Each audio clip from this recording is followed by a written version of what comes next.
pendaftaran pengundi baru setakat suku pertama tahun ini menunjukkan kadar yang rendah, malah ada yang menunjukkan penurunan di beberapa kawasan, kata Ahli Parlimen Bangi, Ong Kian Ming. Ong yang juga penolong pengarah pendidikan politik DAP Kebangsaan berkata kemas kini daftar oleh Suruhanjaya Pilihan Raya SPR menunjukkan terdapat 85,358 pengundi baru pada suku keempat pada tahun lalu, namun menurun menjadi 52,382 dan 44,321 pada dua suku pertama tahun ini. Ini bermaksud hanya ada 182,061 pengundi baru mendaftar dari suku keempat 2020 hingga suku kedua tahun ini. Sebagai perbandingan, dianggarkan hampir 500,000 warga negara berusia 21 tahun setiap tahun dan layak mendaftar sebagai pengundi, katanya dalam kenyataan hari ini.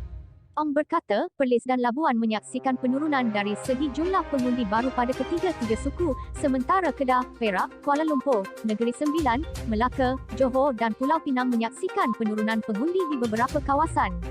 Kadar pendaftaran pengundi baru yang rendah ini mungkin menjadi isyarat bahawa generasi muda yang layak mengundi di Malaysia semakin terputus dengan sistem politik daripada sebelumnya.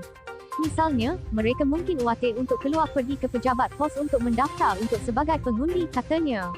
Menurut Ong, ramai yang layak mendaftar sebagai pengundi tetapi tidak menyedari bahawa pendaftaran boleh dibuat secara dalam talian kerana kemudahan itu tidak diwar-warkan secukupnya.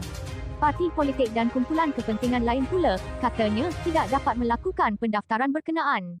Dia juga mendesak kerajaan untuk mewajibkan pelajar pendidikan tinggi mendaftar sebagai pengundi sebagai sebahagian dari proses kemasukan mereka serta mengizinkan kumpulan yang berkenaan melaksanakan proses pendaftaran pengundi. Kita semua, sebagai warga negara, boleh mendorong rakan dan saudara kita yang baru berusia 21 tahun untuk mendaftar segera sebagai pengundi melalui laman web MyDaftar. Hanya dengan penglibatan pengundi yang lebih meluas, termasuk dari generasi muda, orang ramai dapat terus memberi tekanan kepada parti politik memilih calon yang bertanggungjawab dan berkelayakan di peringkat negeri dan persekutuan, katanya.